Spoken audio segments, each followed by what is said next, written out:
Mesdames et messieurs, bonjour, bienvenue pour ce culte mensuel de l'Église cathare de France. Pour commencer, et si vous le souhaitez, je vous propose de dire ensemble le Père Saint. Père Saint, Dieu légitime des bons esprits, qui n'a jamais trompé ni menti, ni erré, ni hésité. Par peur à venir trouver la mort dans le monde du Dieu étranger, car nous ne sommes pas du monde et le monde n'est pas de nous. Donne-nous de connaître ce que tu connais et d'aimer ce que tu aimes. Amen. Le prêche de ce mois s'intitule « Les pratiques spirituelles ». Comme c'est toujours le cas avec les activités religieuses visibles, les pratiques spirituelles attirent l'attention des sympathisants et des croyants, certains s'autorisant même à les reproduire sans tenir compte de leur fond spirituel.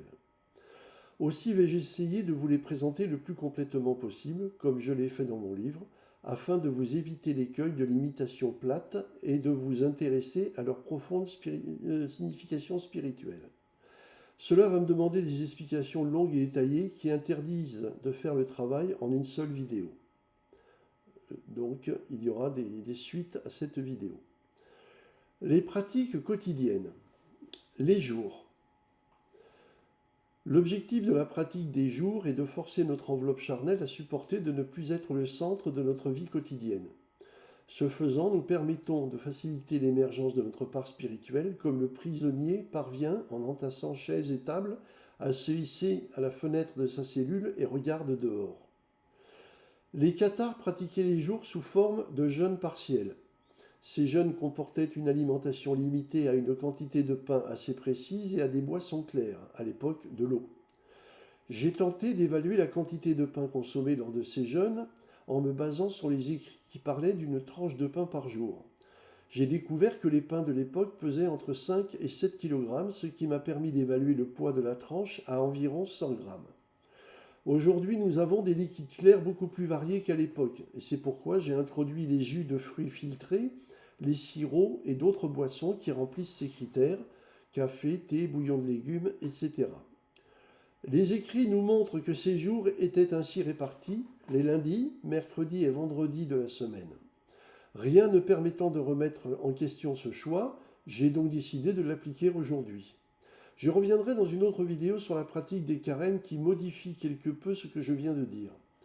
Je n'oublie pas non plus le rythme de prise alimentaire aujourd'hui est bien différent de ce qu'il était au Moyen-Âge, à savoir que nous faisons au minimum 3 repas par jour, quand à l'époque il n'en faisait au mieux que 2.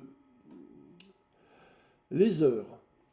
J'en viens maintenant au point fort de cette vidéo, à savoir la pratique des heures quotidiennes qui était bien entendu réservée aux hommes réguliers, c'est-à-dire les chrétiens consolés et les novices en formation. Comme on l'observe en matière d'habillement, les cathares avaient des pratiques rituelles qui sur bien des points pouvaient se confondre avec celles des moines catholiques.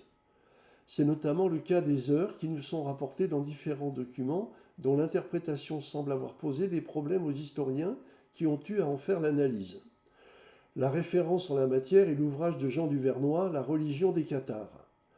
Concernant la fréquence de la pratique des heures, il cite de nombreux auteurs aux références inquisitoriales qui, grosso modo, parlent d'une fréquence de 12 à 15 rituels par jour. Ce qui apparaît de façon claire est que le rituel est réparti sur le nyctémaire de façon régulière, comprenant des rituels simples et d'autres doubles. Après avoir beaucoup étudié ce sujet et l'avoir comparé aux pratiques que l'on trouve dans les communautés catholiques, j'en suis arrivé à une proposition d'organisation que je vais vous décrire. J'ai remarqué que la dénomination donnée aux différentes heures comportait 4 noms au pluriel et 4 noms au singulier. J'en ai conclu que les noms au pluriel désignaient les rituels doubles, alors que les noms au singulier désignaient les rituels simples. Nous avons ainsi dans la journée les matines, les laudes, la prime, la tierce, la sexte, la nonne, les vêpres et les complis.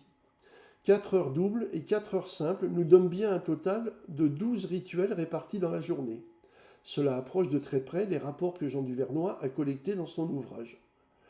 Pour la répartition horaire au fil de la journée, mes études m'ont montré que les matines se pratiquaient dans l'heure précédant le lever du soleil, c'est-à-dire toujours de nuit, alors que les autres heures, selon la saison, pouvaient se pratiquer de jour et de nuit à l'exception des heures centrales, à savoir tierces, sixtes et nonnes, qui se pratiquaient essentiellement de jour sous nos latitudes. Mais il faut garder à l'esprit qu'au Moyen Âge, on ne vivait pas longtemps à la lumière artificielle, car les bougies coûtaient très cher, ce qui imposait de respecter les cycles naturels de la lumière solaire. Cela avait deux conséquences: déplacer régulièrement l'heure des matines de façon à ce qu'elle se déroule systématiquement dans la dernière heure de nuit, et faire de nuit plusieurs heures dans les saisons où la lumière solaire était plus chiche, là où l'on vivait. C'est à mon avis ce qui explique la grande diversité des témoignages concernant les pratiques de jour et les pratiques de nuit. Actuellement, la lumière électrique nous permet de faire toutes les heures sans nous préoccuper précisément de la situation solaire.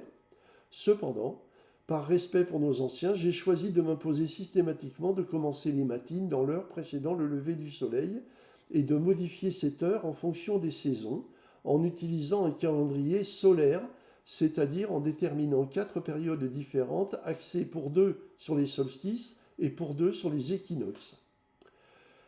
Le rituel. Un autre problème apparaît à la lecture de Jean du Vernois qui concerne le contenu des rituels. Il cite essentiellement deux sources. Anselme d'Alexandrie, qui apparaît dans l'ouvrage du père d'Ondine, La hiérarchie cathare en Italie, et le rituel de Lyon, qui apparaît dans le Nouveau Testament cathare provençal, le seul ouvrage complet authentiquement cathare disponible. Pour expliquer une erreur commise par plusieurs historiens, dont semble-t-il Jean du Vernois lui-même, je dois faire une petite digression à propos du Nouveau Testament cathare provençal qui nous a été présenté et bien détaillé par les travaux, notamment d'Anne Brenon et de David Sbiral. Le rituel, ou plutôt les rituels et sacrements qui figurent en annexe de ce Nouveau Testament, ont une particularité qui mérite que l'on s'y attarde. Les chercheurs nous ont montré de façon indiscutable à ce jour que ce document, écrit en Italie à la fin du XIIIe siècle, était remis à des groupes de chrétiens consolés qui repartaient en Languedoc afin de maintenir vivante la foi cathare au sein des groupes de croyants privés de leur hiérarchie religieuse depuis la chute de Montségur. Pour des raisons de sécurité évidentes, ces groupes ne comportaient ni diacres ni évêques, dont la prise par l'Inquisition aurait été beaucoup trop dangereuse. Or, il se trouve que la pratique de certains rituels et du sacrement de la consolation était traditionnellement réservée aux diacres et aux évêques, et que si les chrétiens consolés y assistaient parfois, ils n'en assuraient jamais la direction. L'analyse des textes figurant dans le rituel de Lyon est donc plus un vadémécum destiné à permettre à des chrétiens consolés de remplacer anciens diacres et évêques en des temps où ceux-ci ne pouvaient se déplacer eux-mêmes. Cela est confirmé par le contenu de cet ouvrage, qui ne comporte aucun rituel pratiqué par la communauté évangélique au quotidien, comme l'amélioration, la bénédiction du pain, le baiser de paix ou les heures.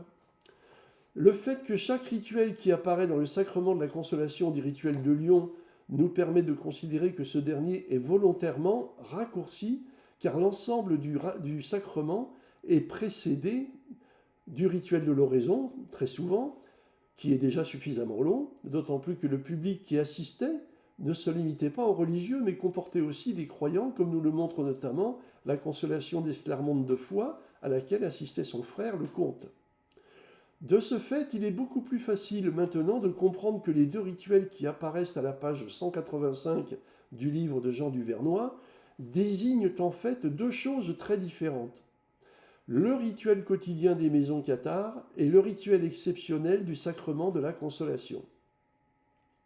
Nous pouvons donc désormais considérer que le rituel des heures comporte bien 13 patères dits par l'ensemble de la communauté, suivi d'un pater dit par l'ancien, et ensuite un pater en commun, suivi de 3 paters dits par l'ancien à la fin du rituel. Il reste un point plus difficile à considérer, celui des pratiques liées à l'adorémus, prions devant. En effet, les témoignages parlent d'une centaine de génuflexions par jour, mais on trouve aussi des descriptions qui ressemblent à des prosternations directes ou par l'intermédiaire d'un banc. D'un autre côté, il y a un doute concernant la façon dont se déroule l'adorémus. Il y en a 7 par rituel répartis en 2 séries de 3 et un isolé à la fin. D'après le texte, on pourrait considérer que l'ancien dit les 3 adorémus de suite et que la prosternation vient à la fin. Cela ne ferait alors que 24 à 36 par jour, bien loin de la centaine évoquée plus haut. Personnellement, face à ce manque de précision, j'ai choisi une prosternation après chaque adorémus, ce qui en fait 84 par jour, auxquels on ajoute les 2 liés aux améliorations du matin et du soir. Cela nous rapproche davantage du nombre évoqué, même s'il faut rester prudent concernant des témoignages issus pour la plupart de polémistes qui n'ont sans doute jamais assisté à ces rites et qui n'en ont eu connaissance que par ouï-dire. La répartition des heures. Pour terminer cette vidéo, il ne reste plus qu'à restituer dans le temps et dans l'espace les différentes heures de la journée. On l'a dit, les matines commencent dans l'heure précédant le lever du soleil. À l'usage, j'ai remarqué qu'une pratique raisonnable justifie un temps spirituel de 10 minutes, auquel il faut ajouter un temps d'étude et de discussion d'égale durée. Les laudes doivent être dites dans l'heure qui suit le lever du soleil, c'est pourquoi je les ai situées à un intervalle exact d'1 heure après le début des matines. La prime, comme son nom l'indique, se situe 1 heure plus tard. Les laudes constituent donc l'heure de référence de la journée. La tierce et la sexte, la none et les vêpres interviennent donc respectivement 3, 6, 9 et 12 heures après les laudes. Excusez-moi de préciser que la prime se situe dans l'heure du lever du soleil, c'est-à-dire en réalité 40 minutes après les laudes. Les complis correspondent à l'heure précédant le coucher. Pour assurer un sommeil garanti de 7 heures, j'ai donc choisi de les placer 2h30 après le début des vêpres. Ainsi, il reste une demi-heure pour se préparer au coucher et effectuer l'amélioration avant de se mettre au lit. J'ai indiqué sur le site de façon précise la répartition des heures rituelles en fonction des saisons, afin que vous puissiez vous y référer à chaque fois que vous jugez nécessaire de me contacter, ainsi assuré de ne pas me déranger pendant mes pratiques rituelles.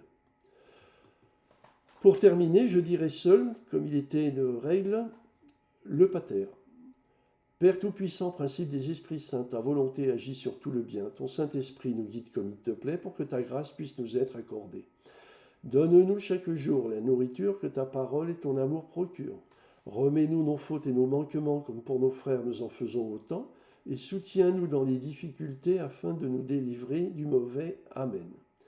Je vous remercie de votre attention et vous souhaite de nous retrouver dans un mois. Au revoir.